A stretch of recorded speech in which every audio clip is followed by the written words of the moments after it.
Hello friends, welcome to Creative Medicine. In this lecture, we will learn about.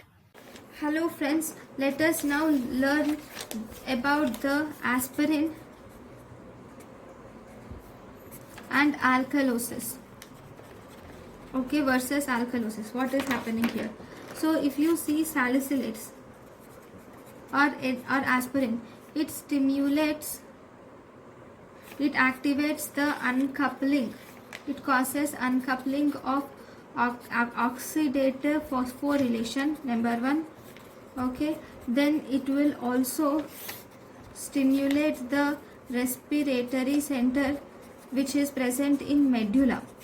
Okay, when it stimulates the respiratory center in medulla and uncoupling of oxidative phosphorylation, so both these will activate respiration.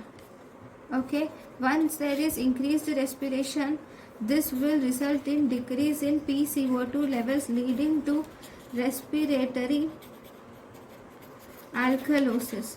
Now there is respiratory alkalosis.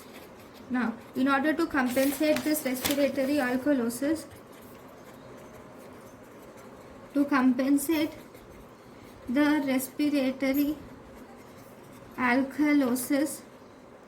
there occurs increased excretion of bicarbonate ions occurs through the kidney, and finally the pH is brought to normal. So this is nothing but there occurs